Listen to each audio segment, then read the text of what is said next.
하늘을 떠가는 비행기를 아시죠? 하늘을 떠가는 비행기를 보면 점처럼 보여요. 멀리 창공에 떠가는 비행기를 보면 그냥 점 하나로 보입니다.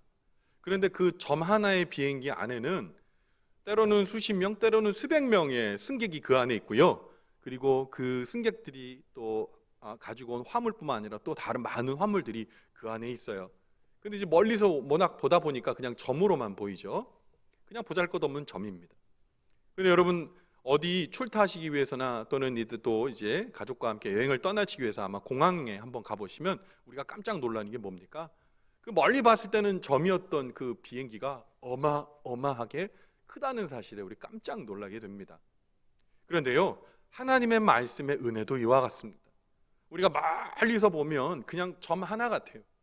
나의 삶에 아무런 의미도 없고 가치도 없는 것 같이 그 말씀이 점처럼 보일 때가 있어요. 언제일까요? 하나님과 우리의 관계가 멀어졌을 때는 그저 점이에요. 그런데 우리가 가까이 하나님을 만나고 가까이 은혜 중 주님을 만나면 어마어마하게 큰 은혜가 바로 말씀을 통해 보여주는 것이거든요. 오늘 예배 가운데 우리 주님께서 주시는 말씀이 우리에게 어마어마하게 숨도 쉴 수 없는 감격의 말씀으로 우리를 살아나게 하고 소망스러운 은혜를 끼치는 이 예배에 또한 말씀의 자리가 되기를 주님의 이름으로 간절히 축원을 드립니다. 여러분 우리가 입은 옷이 있어요. 근데 여기 입은 옷은 옷감을 천을 가지고 옷을 만드는 거잖아요. 그런데 이 옷감을 만들 때 그냥 만드는 것이 아니라 예전에는 배틀을 사용했어요. 그래서 시줄과 날줄을 이렇게 교차해 가지고 이 천을 짜냈습니다. 이 시줄은 천을 짤 때 가로줄을 이야기하고 날줄은 세로줄을 의미하죠. 그래서 시줄과 날줄이 각각 혼자로서 기능하지 못하고 그것이 교차하여서 함께 움직일 때 아름다운 옷감이 거기서 나오고 또 촘촘한 그물이 만들어질 수가 있는 것이죠. 시줄과 날줄의 아름다운 조화를 통해 그것이 서로 엮어져서 하나의 훌륭한 이 옷감으로 또한 아름다운 옷으로 변화되는 것입니다.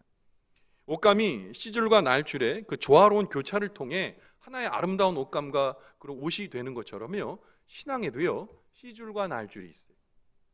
신앙에도 시줄과 날줄이 있어서 그것이 아름다운 교차를 통해 우리는 아름다운 신앙인으로 또한 만들어지고 성숙되어지고 변화됩니다. 오늘 그 신앙의 시줄과 날줄에 대해서 오늘 본문의 말씀을 전하고 있는 야고보 사도가 오늘 우리에게 그 신앙의 시줄과 날줄에 대해 소개하고 있습니다. 오늘 이 말씀 전할 때 야고보 사도가 지금 이곳에서 생생하게 말씀을 전하는 것처럼 그 시줄과 날줄이 무엇인지 우리가 확실히 알게 되고 그 시줄과 날줄의 교차가 우리의 신앙의 삶에도 계속됨으로 인해 진정 아름다운 신앙인의 삶을 살아가게 되고 그 복을 경험하게 되는 은혜가 오늘 이 말씀 듣는 저와 여러분에게 있게 되기를 주님의 이름으로 간절히 축원을 드립니다. 그럼 먼저 신앙인은요, 이 신앙의 시줄을 기억해야 되는데 신앙인의 시줄은 바로 고난 중에도 주님께 기도하는 기도입니다. 야고보 사도는 먼저 신앙에서 갖춰야 될 시줄이 무엇인가 오늘 본문의 말씀 야고보서 5장 13절 상반절에 이렇게 말씀하고 있습니다. 너희 중에 고난 당하는 자가 있느냐? 그는 기도할 것이요. 이렇게 말씀하고 있습니다. 야고보 사도는 신앙인이 갖춰야 될 이 시줄이 바로 고난적 상황이 있을 때 하나님 앞에 기도하는 거라고 말씀하고 있어요. 그 야고보 사도가 오늘 본문의 말씀을 통해 예수 그리스도를 구주로 고백하는 이 우리는 세상의 사람들과 이 고난을 대하는 삶의 태도가 달라야 된다는 겁니다. 여러분 세상 사람들은요 고난을 당하게 되면 어떤 삶의 태도를 유지하게 될까요? 세상 사람들은요 고난을 맞이하게 되면 고난적 상황에 다가올수록 원망과 그리고 억울함을 토로합니다. 이런 거죠. 아니 열심히 살았는데 정말 남한테 피해도 끼치지 않고 열심히 살았는데 난 진짜 법 없이도 살 사람인데 왜 어려운 일이 나에게 있는 겁니까? 왜 내 가족이 아픈 거죠? 왜 내가 잘 일구던 사업이 잘 안 되는 거죠? 왜 내 자녀가 생각만큼 그렇게 형통하지 않는 거죠? 왜 내가 아픈 거죠? 나 잘못한 게 없어요. 그런데 어떻게 이런 일이 있을 수 있죠? 화를 냅니다. 이거는 억울로 끝나는 것이 아니라 나중에 분노로 폭발하게 돼요. 사회에 대한 분노로도 폭발하게 되고 또 더 나아가 가족들에게도 그 분노를 폭발하게도 합니다. 지금 자신이 당하고 있는 문제의 원인이 다른 곳에서 왔다라고 계속 얘기하면서 나의 이 불편한 마음을 해소시킬 희생양을 계속 찾습니다. 그것이 가족이 되면 정말 비참한 것이고요. 세상을 향해서 나아가게 되면 원망하는 그런 입술을 가진 사람이 되는 것이고요. 그래서 자기 안에서 이 운이 없다라고 얘기하면서 운명을 그 다음에 또 탓하게 됩니다. 조금 더 나아가면 정말 평소에는 하나님의 말, 하나님이란 말 입 밖에도 내지도 않는 사람이 갑자기 하나님을 소환해서 원망합니다. 하나님이 있다면 나한테 이러면 안 되지. 제가 그랬다는 건 아니고요. 삿대질하면서 하나님이 있다면 이러면 안 되지 라고 마음 가운데 있는 그 분노의 치를 떨면서 세상을 원망하고 하나님 원망하는 겁니다. 여러분, 그런데 세상 사람까지 갈 것도 없고요. 우리가 예수 믿는다 하면서도요, 우리의 삶의 자리에서도 우리도 별반 다름없이 원망하고 하나님을 치를 떨면서 삿대질하는 경우 있습니다. 어려움이 오고 고난을 당할 때 왜 두렵지 않겠어요? 왜 어렵지 않겠어요? 우리가 하나님을 알지 못하면 이 원망과 불평 그리고 이 안에 있는 분노가 자연히 누구에게 쏟아져야 돼. 내가 사니까 그런 일들이 일어나는 겁니다. 그러나 야고보 사도는 오늘 그런 이 상황을, 고난적 상황을 만났을 때 성도는 삶의 태도가 세상의 사람과 달라야 된다고 얘기하고 있습니다. 그것이 무엇입니까? 고난을 마주할 때 고난 앞에 원망하고 이 고난의 이유를 다른 곳에서 찾는 것이 아니라 이 고난 속에서도 나를 붙들어 주실 하나님의 은혜를 기대하고 소망하며 기도해야 한다는 거예요. 여러분, 우리가 고난의 상황에서 우리가 꼭 기억해야 돼요. 우리의 모든 삶의 생사화복의 주관자는 바로 하나님이고, 이 고난의 상황 가운데서 이 모든 것들을 이기게 해주시고 또한 이 고난을 허락하게 하시니가 하나님이라는 사실을 기억해야 합니다. 하나님은 고난을 통해 왜 우리를 망하게 하려고, 우리를 죽이려고요? 아니요. 고난을 통해, 여러분 욥의 말씀을 잘 기억하실 겁니다. 우리를 단련시키시고 고난을 통해 주님을 보게 하고 성장하게 하고 고난을 통해 하나님 앞에 한 걸음처럼 더 나아가게 하는 겁니다. 그래서 고난에는 유익이 있습니다. 고난 당할 때 하나님께 기도하면서 하나님께서 내게 주신 이 고난의 허락의 이유를, 잘 들으세요, 의미를 발굴하셔야 돼요. 지금 내가 겪고 있는 이 고난 가운데에 하나님께서 나를 내버려 두거나 팔짱 끼고 수수방관하시는 분이 아니라 이 고난 중에 함께 하시는 하나님을 통해 하나님의 진면목을 보게 되는 거예요. 내 자녀를 통해, 자녀의 어려움을 통해 하나님이 도우심을 보게 되는 거예요. 나의 병을, 지난한 병을 통해 그 삶 속에서도 이끄시는 하나님의 든든한 손을 만나게 되는 거예요. 어려운 형편 중에서도 기도할 수 있음에 감사하고 하나님이 움직이시는 보이지 않는 손을 만나게 되는 거예요. 그게 은혜죠. 병들어 아픈 가운데에 건강할 때는 잡아보지 못했던 하나님의 따뜻한 손을 만나게 되는 겁니다. 궁핍에 처해 있을 때는 한 번도 궁핍했을 때는 부여할 때 느껴보지 못했던 하나님의 공급하심을 눈으로 보게 됩니다. 여러 가지 문제로 눈물을 흘리며 고통스러워할 때, 고난의 눈물을 흘릴 때 내 등을 어루만지며 내 머리를 쓰다듬어 주시는 하나님을 인지하게 되는 겁니다. 고난의 현장을 통해 내 인생에 계획해 놓으신 하나님의 놀라운 섭리의 청사진을 때로는 우리는 또렷하게 보게 되는 거예요. 고난이 날 성숙하게 하는 겁니다. 고난이 나를 흔들리지 않는 하나님의 사람으로 빚어가시는 은혜를 체험하게 하는 거예요. 고난이 없으면요, 성장이 없어요. 고난이 없으면 하나님 볼 수 없어요. 어린 소년이 연못가에서요, 종이배를 만들었어요. 그래서 또 띄워보냅니다. 그런데 그냥 가지고 놀려고 하다가 이 종이배를 놓친 거예요. 종이배가 물의 흐름을 따라 계속 흘러갑니다. 그런데 형이 옆에서 보고 있다가 갑자기 옆에 있는 짱돌을 집어드는 거예요. 소년이 놀랐어요. 아, 형이 나를 괴롭히려고 저 배를 침몰시키려고 돌을 저 종이배에 던지려고 하는구나.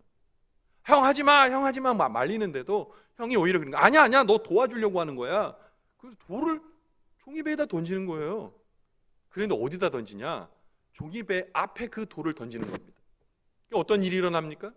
그 돌멩이가 그 앞에 떨어지니까 물이 반향을 일으키면서 물결이 생기는 거예요.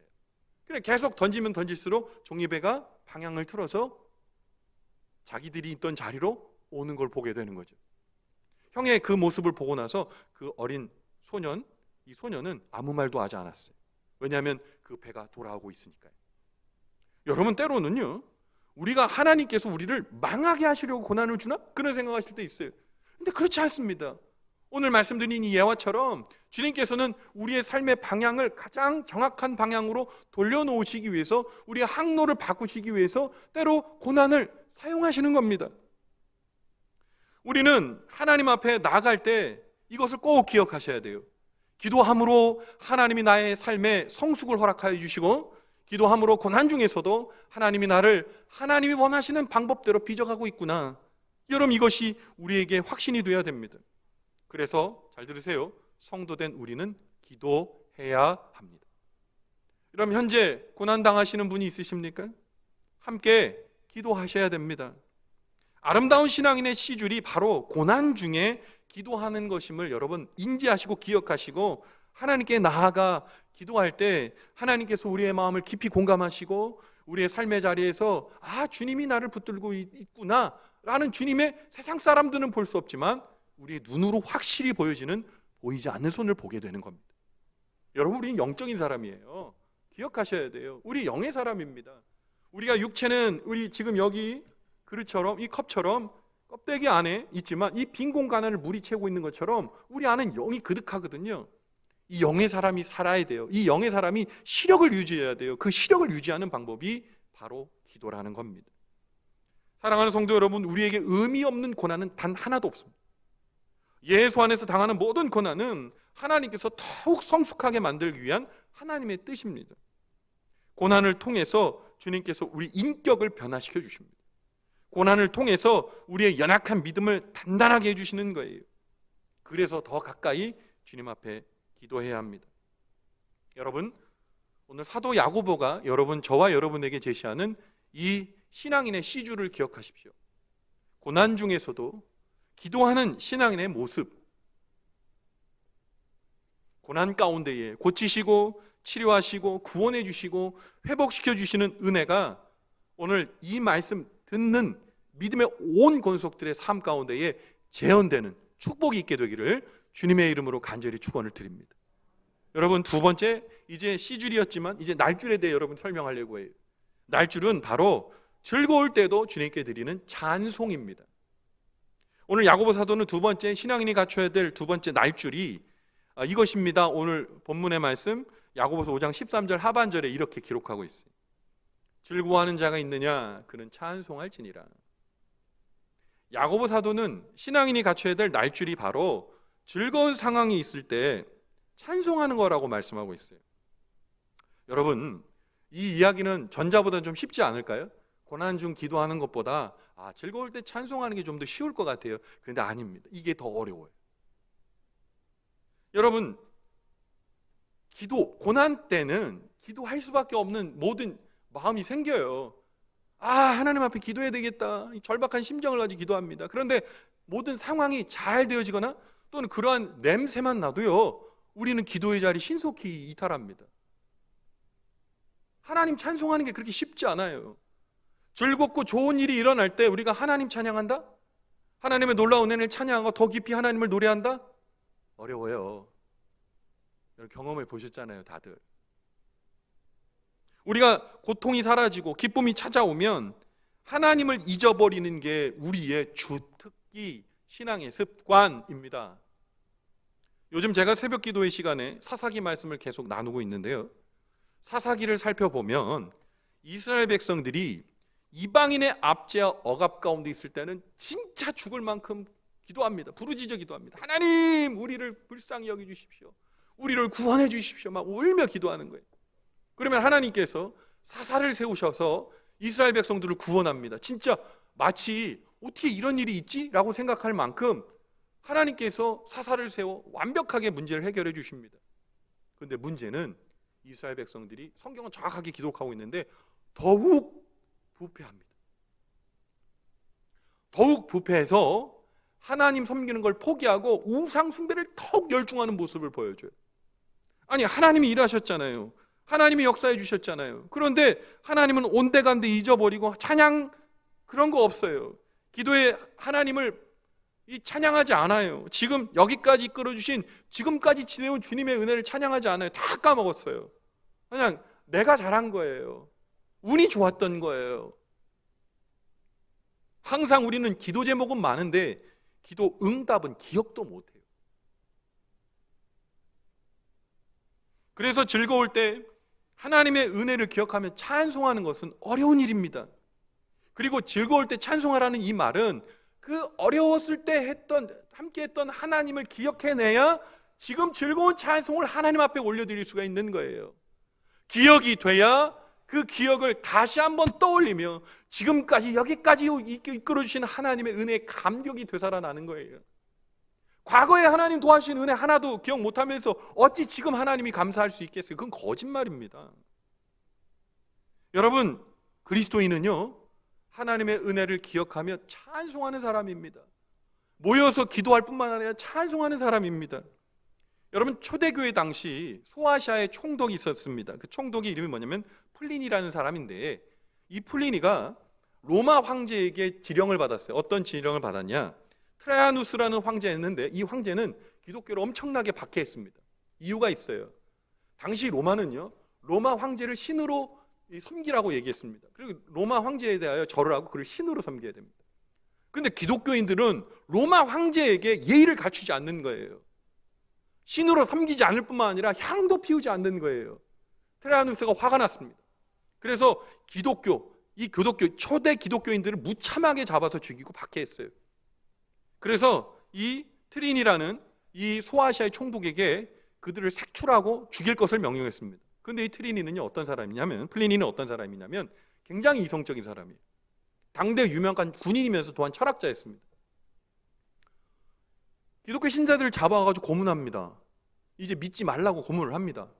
그런데 놀라운 게 뭐냐면 건장한 육체를 갖고 있는 청년이 아니라 그냥 연약하고 그리고 그냥 보기에도 여리여리한 그런 여성들이 고난 중 아무리 패고 고난을 해도 예수를 구주라는 것들을 부인을 안 하는 거예요. 그러니까 궁금증이 생겼어요. 도대체 왜 이 사람들을 이렇게, 누가 이렇게 만든 거지? 라는 의문이 든 겁니다. 그리고 그들이 계속해서 하나님의 은혜를 찬양하는 거 보면서 도무지 납득할 수가 없었어요. 그리고 그들의 삶의 현장을 살펴보니까 이 사람들이 예수 믿는 것 외에는 너무 탁월한 사람들이에요. 이웃을 사랑하고 진짜 법 없이도 너무너무 좋은 사람들인 겁니다. 그래서 이 플리니가 이 트라야누스 황제에게 상소를 올립니다. 서신을 보냅니다. 이렇게 보내요. 황제요, 나는 이들이 뭘 잘못했는지 잘 모르겠습니다. 만약에 잘못한 게 있다면 황제에게 향을 피우지 않는 것 외에는 이 사람들에게 죄를 찾을 수가 없습니다. 그래서 서신을 보냅니다. 그랬더니 이 트라야누스 황제가 뭐라 그러냐? 그러면 그냥 대놓고 로마 황제에게 이 숭배하지 않는 사람만 색출하고 그 사람만 벌 주고 막 이렇게 색출해서 찾아내지 말아라 라고까지 얘기를 했어요. 그런데 이 플리니의 서신이 당시 그래서 핍박받는 그리스도인에 대한 묘사가 잘 되어 있는데, 이 플리니가요, 예수 믿는 사람들을 들여다봤는데 정말 이해할 수 없는 행동들을 하는 게 있었어요. 그 구문이 이건데, 한번 사진을 한번 보여주실래요? 여기 여러분이 보시는 이 오른쪽이 플리니고, 이 사람이 플리니 서신을 이 트라야누스에게 보낸 겁니다. 그런데 그리스도인의 상황을 이렇게 설명했어요. 그들은 특정한 날 해 뜨기 전에 서로 번갈아 가며 모임을 가졌습니다. 그리고 그들은 그리스도를 마치 신처럼 찬양하기 위해 모였습니다. 여러분, 이 플리니는요, 예수에 대해서 아무것도 몰라요. 박해하는 사람입니다. 그런데 그의 눈에 특정한 날에 해 뜨기 전에 뭡니까? 주일날 모여서 아침부터 일찍 모여서 번갈아 가면서 예배를 계속해서 드리는 거예요. 그리고 그들이 이 플리니의 눈에 뭐라고 보였다고요? 그리스도를 마치 신처럼 찬양하기 위해 모였습니다라고 얘기합니다. 여러분, 믿는 자, 그리고 교회는 어떤 공동체입니까? 예수를 구주로 고백하고 찬양하기 위해 모인 공동체임을 믿으시기 바랍니다. 그것인 거예요. 그게 자타가 공인하는 모습인 거예요. 찬양하는 자의 삶을 고수하는 거예요. 즐거울 때 하나님 찬송하는 거예요. 하나님을 은혜를 기억하고 찬양하는 자죠. 성도는 즐거울 때 자칫 신앙의 배가 자만의 파도에 휩쓸려 떠내려가지 않도록 찬양의 닷을 영혼의 깊은 곳에 내릴 줄 아는 사람입니다. 닻을 내리지 않은 배는 떠나갑니다.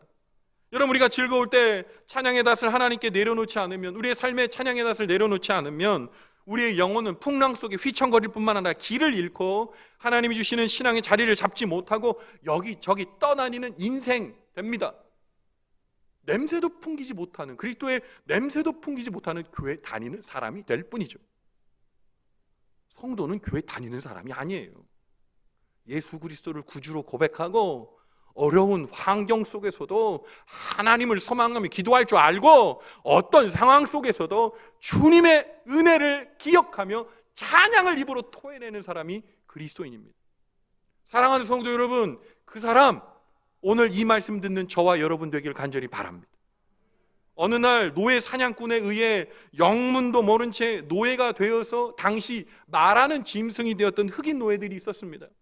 그들은 유럽 각지로 팔려갔습니다. 미국에도 팔려갔고 영국에도 팔려갔고 모든 지역에 팔려갔어요. 특별히 미국에 정착한 이 흑인 노예들은 희망이 없었어요. 근데 그들이 예수를 알았어요. 예수님을 알고 그들이 하나님의 자녀임을 확신하게 되었어요. 날마다 모카밭에 가서 그 주인들이 때리는 채찍 속에서도 그들이 소망 가운데에 하나님 바라보니 그들이 살아나더라는 거예요. 그리고 그 순간순간을 기뻐하면서 이겨내는 것이 뭔가 들여다보니까, 여러분, 우리가 흑인들이 부르는 소울이라는 그 노래 여러분 형식을 알 겁니다. 그게 흑인 연가예요. 흑인 연가. 흑인들이 영으로 하나님을 찬양하며 부르는 찬양, 그 찬양을 통해 우리 그 사람들은 힘을 냈고 하나님 바라보며 찬양 가운데 하나님을 의지했습니다. 근데 그 찬양이 그들뿐만 아니라 오늘 우리의 삶의 자리에서도 울려 퍼져야 되는 거예요. 근데 그들이 지금까지 부르고 또 오늘 우리가 부르는 찬양, 힘을 주는 찬양이 있어요. 그 찬양 뭔지 아세요? Amazing Grace입니다. 찬송가 305장이에요. 나 같은 죄인 살리시 주 은혜 놀라와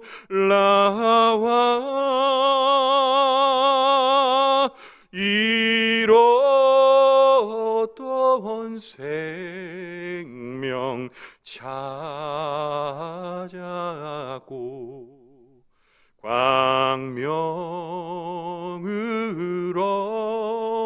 떴네. 같이 불러봅시다. 나 같은 죄인, 나 같은 죄인 살리신 주 내 놀라와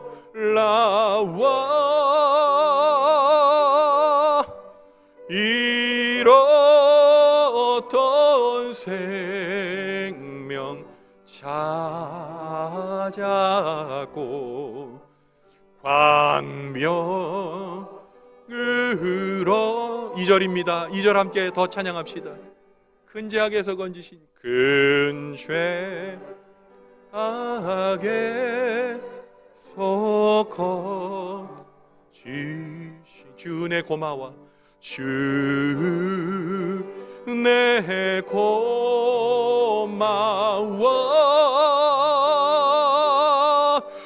나 처음